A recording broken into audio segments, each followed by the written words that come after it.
Hello बच्चों, मैं सांक आपका बहुत बहुत स्वागत करता हूँ अपने यूट्यूब चैनल सांक स्टडी सर्कल में। तो आज हम फिर से प्रेजेंट हैं क्लास 10 की एक और वीडियो के साथ, जिसमें कि आज हम आपके लिए चैप्टर 10.1 का पार्ट 1 वीडियो, जिसमें कि हम क्वेश्चन नंबर 1 से लेके 5 तक का सोल्यूशन इस वीडियो में करेंगे। सो वीडियो में बने रहिए। वीडियो पसंद आए तो प्लीज़ लाइक करें, शेयर करें, कमेंट करें और नए तो प्लीज़ सब्सक्राइब करना बिल्कुल ना भूलें। तो चलिए वीडियो स्टार्ट करते हैं। और इसकी पिछली वीडियो अगर आपको देखनी हो तो आप ऊपर आई बटन पर क्लिक करके सारी वीडियोस आप देख सकते हैं, ठीक है। तो चलिए क्वेश्चन नंबर 10.1 का फर्स्ट जो हमारा क्वेश्चन है, रिक्त स्थान को भरें। कहता फर्स्ट क्वेश्चन, कोई समांतर चतुर्भुज एक सम चतुर्भुज होगा, ठीक है, याद रखना है। कहता है कि कोई समांतर चतुर्भुज का एक सम चतुर्भुज होगा यदि और केवल यदि उसके खाली स्थान एक दूसरे पर लंब हो। तो याद रखना है कि इसका उत्तर होगा विकर्ण, क्योंकि समांतर चतुर्भुज के विकर्ण क्या होते हैं, एक दूसरे पर लंब होते हैं। चलिए सेकंड क्वेश्चन है हमारा, कोई चतुर्भुज एक समांतर चतुर्भुज होगा यदि और केवल उसके विकर्ण एक दूसरे को क्या करें, समद्विभाजित करें। क्या करें, समद्विभाजित करें, यानी क्या करें, आधे आधे विकर्ण क्या करते हैं, एक दूसरे को आधे आधे भाग में बांटते हैं, ठीक है। चलिए क्वेश्चन नंबर इसी का 3 है। तथा समांतर चतुर्भुज के सम्मुख कोण हमेशा क्या होते हैं, बराबर होते हैं। क्या होते हैं, बराबर होते हैं। चलिए नेक्स्ट है हमारा, कोई समांतर चतुर्भुज खाली स्थान होगा यदि और केवल उसके विकर्ण बराबर हो तथा परस्पर समकोण हो। क्या हो, समचतुर्भुज वर्ग होगा। क्या होगा, वर्ग होगा, क्योंकि हम जानते हैं कि वर्ग क्या होते हैं, चारों भुजाएं समानांतर, मतलब एक दूसरे पर क्या होती है, चारों जो भुजाएं होती है वो बराबर होती है, विकर्ण परस्पर लंब होते हैं और जो परस्पर क्या होते हैं, एक दूसरे के समकोण बनाते हैं। ये था हमारा क्वेश्चन नंबर 1। चलिए चलते हैं क्वेश्चन नंबर 2 में। चलिए क्वेश्चन नंबर 2 की बात करते हैं। क्वेश्चन नंबर 2 जो है हमारा ट्रू और फॉल्स का है। कहता नंबर फर्स्ट, यदि किसी चतुर्भुज की सम्मुख भुजाएं बराबर हो तो समांतर चतुर्भुज होगा। बिल्कुल क्या है, सत्य है, यानी लिखेंगे ट्रू यानी टी। कहता समचतुर्भुज के विकर्ण समान होते हैं। बिल्कुल गलत है, समान नहीं होते हैं, ठीक है, क्योंकि जिसके विकर्ण समान होंगे वो क्या होंगे, आयत होगा। नेक्स्ट है हमारा, समांतर चतुर्भुज के विकर्ण परस्पर समद्विभाजित करते हैं। बिल्कुल सही है, ठीक है, तीसरा क्या है, सत्य है हमारा। नेक्स्ट है, समांतर चतुर्भुज के विकर्ण लंबवत समद्विभाजित करते हैं। बिल्कुल गलत है। नेक्स्ट है हमारा, यदि किसी चतुर्भुज की सभी भुजाएं बराबर हो, ठीक है, तो समांतर चतुर्भुज होगा नहीं, वो वर्ग होगा। नेक्स्ट है हमारा कि यदि किसी समचतुर्भुज के 3 भुजाएं बराबर हो तो समांतर जी नहीं, क्योंकि ये क्या है, गलत हो, चारों भुजाएं होनी चाहिए ना। नेक्स्ट है हमारा, यदि किसी चतुर्भुज 3 कोण समान, 3 कोण नहीं, चारों कोण समान होने चाहिए, ठीक है, गलत है ये भी। नेक्स्ट है हमारा, यदि किसी चतुर्भुज की सम्मुख भुजाएं बराबर हो, उनकी लंबाइयां समान तो समांतर चतुर्भुज होगा। क्या सही होगा, गलत होगा, ठीक है। नेक्स्ट है, यदि किसी चतुर्भुज की सम्मुख भुजाएं समान लंबाई को तो समांतर चतुर्भुज होगा। कि सम्मुख भुजाएं कह रहे हैं कि समान लंबाई को क्या समांतर चतुर्भुज होगा। बिल्कुल सही है, ठीक है। नेक्स्ट है हमारा कि यदि किसी चतुर्भुज के सभी कोण समान हो तो समांतर चतुर्भुज होगा। बिल्कुल क्या है हमारा, सही है, ठीक है। चलिए क्वेश्चन नंबर 3 की ओर चलते हैं। क्वेश्चन नंबर 3 देखिए हमारा कहता है यहाँ पर कि आपका दिया हुआ है क्वेश्चन, समचतुर्भुज के विकर्ण में क्या संबंध होता है। नंबर फर्स्ट क्वेश्चन है, तो ज़्यादा कुछ खास नहीं, बस एक ही फर्क है कि विकर्ण जो होते हैं परस्पर लंब होते हैं। क्या होते हैं, विकर्ण परस्पर क्या होते हैं, लंब होते हैं। यानी याद रखना है कि समचतुर्भुज के विकर्णों में क्या संबंध होता है कि इसके जो विकर्ण होते हैं वो क्या होते हैं, परस्पर लंब होते हैं। नेक्स्ट है हमारा, किसी समांतर चतुर्भुज के वर्ग होने के लिए उसके विकर्णों में क्या संबंध होना चाहिए। यानी समचतुर्भुज को वर्ग होने के लिए जो सबसे पहले होना चाहिए वो क्या है कि विकर्ण परस्पर बराबर, क्या होना चाहिए, विकर्ण परस्पर बराबर तथा परस्पर लंब होने चाहिए। क्या होना चाहिए, विकर्ण परस्पर बराबर तथा परस्पर क्या होना चाहिए, लंब होने चाहिए। यही क्या होता है कि यदि क्या समांतर त्रिभुज क्या बनाता है, वर्ग बनाता है। तो ये था हमारा क्वेश्चन नंबर 3 का सॉल्यूशन। चलिए चलते हैं क्वेश्चन नंबर 4 में। चलिए क्वेश्चन नंबर 4 का हमारा ये फर्स्ट क्वेश्चन, ठीक है, क्योंकि क्वेश्चन नंबर 4 में आपके 4 प्रश्न है जिसके आपको क्या करना है, उत्तर देने हैं। तो चलिए नंबर फर्स्ट जो हमारा क्वेश्चन है, कहता है किसी समांतर चतुर्भुज ABCD में कोण D का जो मान है वो 110 डिग्री है, ठीक है, और एंगल A तथा एंगल B की माप को क्या करना है, आपको ज्ञात करना है, यानी अंशों में लिखना है, ठीक है। इस प्रकार फिगर हम बना लेंगे जहाँ पर कि कोण D का मान 180 डिग्री होगा, 110 डिग्री है। तो हम जानते हैं कि कोण D का जो मान होगा कोण B के मान के बराबर, क्योंकि जानते हैं कि समांतर चतुर्भुज के कोण क्या होते हैं, आमने सामने सम्मुख कोण बराबर होते हैं। और समांतर चतुर्भुज में दो क्रमागत कोणों का योग क्या होता है, 180 डिग्री होता है। तो इस प्रकार ये भी निकल जाएगा और बी भी निकल जाएगा, यानी यहाँ पर लिख सकते हैं कि angle A plus angle D का मान कितना होगा, 180 डिग्री होगा। क्यों होगा, क्रमागत कोणों का योग, ठीक है, क्रमागत कोणों का योग 180 डिग्री होता है, ठीक। या आसन कोण लिख सकते हैं, क्रमागत कोण है या आसन कोण है। तो एंगल A का मान निकालना, एंगल D का मान दिया हुआ 110 डिग्री बराबर 180 डिग्री, तो इसीलिए एंगल A का मान कितना, 180 डिग्री माइनस 110 डिग्री बराबर कितना, 70 डिग्री हो जाएगा, ठीक है। और चलिए हमको निकालना एंगल B, तो एंगल B का मान एंगल D के मान के बराबर होगा। क्यों बराबर होगा, क्योंकि सम्मुख कोण क्या होते हैं, बराबर होते हैं सम्मुख कोण से, ठीक है।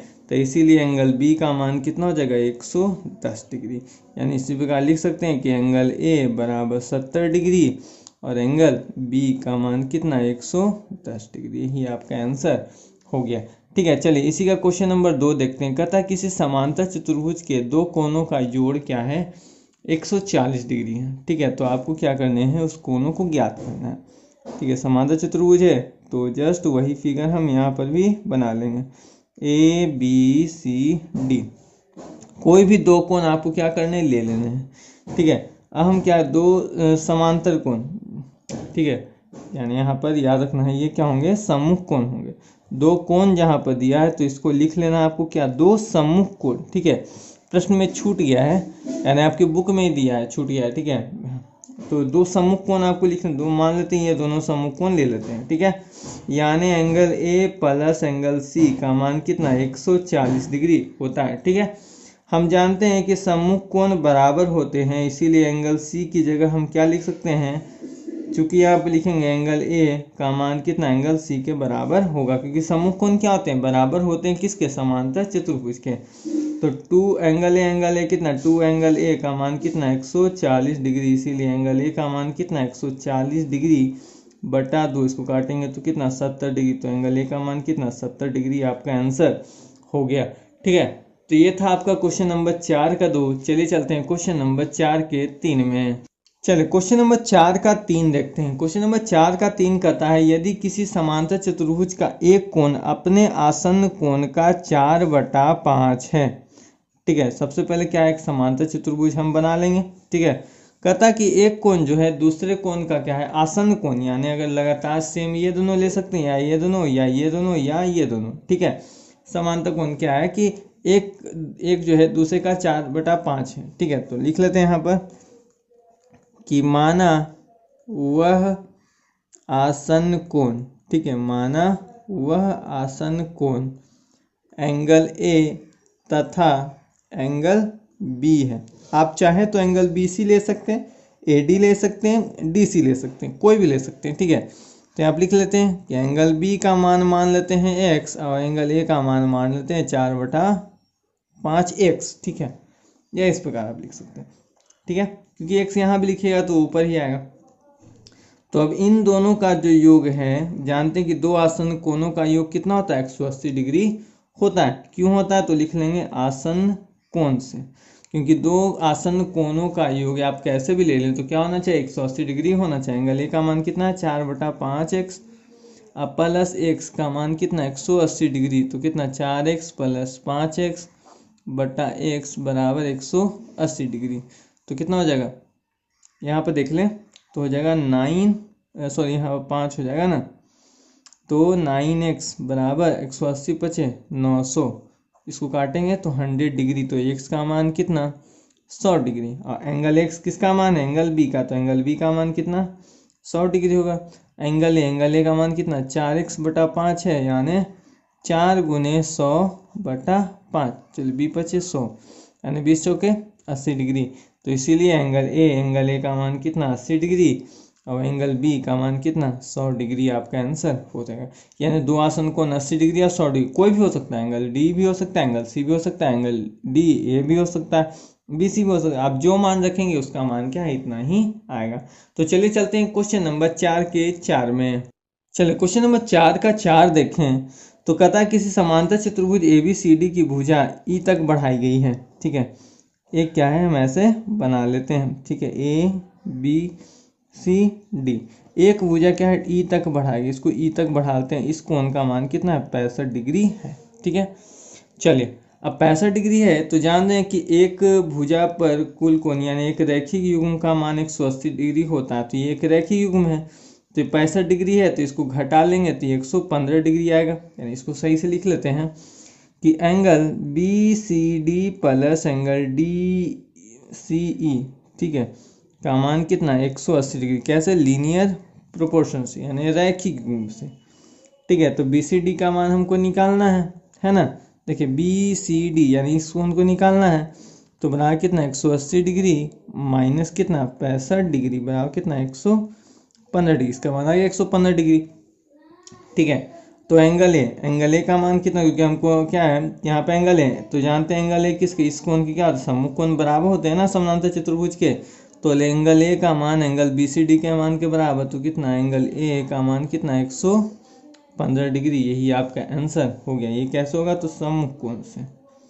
ठीक है, सम्मुख कोण क्या होते हैं, बराबर होते हैं किसके, समांतर चतुर्भुज के।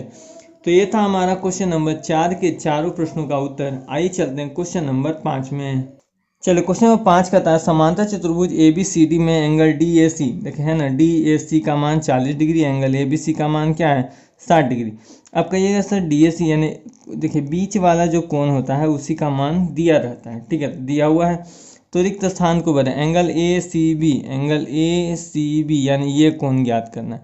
तो ये कोण इस कोण का बराबर, क्योंकि एकांतर कोण से क्या होते हैं, बराबर होते हैं। तो इसको लिख लेंगे कि एंगल ACB ज्ञात करना है, तो कितना होगा, एंगल DAC के बराबर होगा ना। यानी ये कोण इस कोण के बराबर होगा। कैसे बराबर होगा, तो एकांतर अंतः कोण से। कैसे होगा, एकांतर अंतः कोण से क्या होंगे, इसके मान बराबर होंगे। तो एंगल ACB का मान कितना हो जाएगा, एंगल ACB का मान कितना, इसका कोण का मान 40 डिग्री है, तो इसका मान कितना 40 डिग्री ही आपका आंसर हो जाएगा। अब बात आती है, यानी भी हो गया हमारा 40। आपका था एंगल ADC यानी इसका मान, तो इसका मान इसके मान के बराबर, क्योंकि क्या होते हैं समांतर चतुर्भुज के सम्मुख कोण क्या होते हैं, बराबर होते हैं। तो एंगल इसका मान हो जाएगा एंगल ABC के मान के बराबर। ठीक है, चलिए ये भी कैसे होगा, तो सम्मुख कोण से। कैसे होगा, सम्मुख कोण से। तो एंगल ADC का मान कितना हो जाएगा 60 डिग्री। यही आपका आंसर हो गया। चलें क्वेश्चन नंबर इसी का चलते हैं क्वेश्चन नंबर 3 में। चलिए क्वेश्चन नंबर इसी का 3 देखते हैं। तो ये हमारा 40 आ चुका है, ये हमारा 60 आ चुका है। ठीक है, चलिए तो कहता है BAC ज्ञात करना है, यानी आपको BAC यानी ये वाला कोण आपको ज्ञात करना है। ठीक है, अब ये कोण ज्ञात करना है, तो ये एक त्रिभुज के अंदर आता है। ठीक है, क्या होता है, त्रिभुज के अंदर आता है। तो यहाँ आप लिखेंगे ट्रायंगल ABC में। ठीक है, ट्रायंगल ABC में, यानी ये आपका क्वेश्चन नंबर 3 है, इसमें BAC ज्ञात करना है। तो ट्रायंगल ABC में चलें तो तीनों भुजा को जोड़ देंगे तो 180 डिग्री, यानी angle BAC plus angle ACB plus angle ABC का मान तीनों का योग कितना 180 डिग्री होगा। तो एंगल BAC ज्ञात करना है और एंगल ACB का मान 40 डिग्री दिया है और ABC का मान 60 डिग्री दिया है, बराबर 180 डिग्री। एंगल BAC का मान कितना हो जाएगा 180 डिग्री माइनस इसको जोड़ के उधर घटा देंगे तो 100 डिग्री आएगा, तो बराबर कितना 80 डिग्री। यही आपका आंसर हो गया। इसका मान कितना 80 डिग्री हो गया। अब कहता है कि एंगल ACD इस कोण का मान, तो ये कोण इस कोण के, जैसे ये कोण इसके बराबर हो गया तो ये कोण क्या होगा इसके बराबर होगा। तो एकांतर कोण से ये भी, तो एंगल ए सी डी का मान कितना है, एंगल बी ए सी के बराबर होगा। कैसे होगा, तो एकांतर अंतः कोण से होगा ना बराबर। तो इसका मान कितना हो जाएगा, एंगल ए सी डी का मान कितना, 80 डिग्री। ही आपका आंसर हो गया। तो ये था आपका क्वेश्चन नंबर 1 से लेके 5 तक का सॉल्यूशन। तो आज के लिए इतना ही, मिलते हैं नेक्स्ट वीडियो में। तब तक के लिए धन्यवाद, जय हिंद। और नए तो प्लीज़ सब्सक्राइब करना बिल्कुल ना भूलें।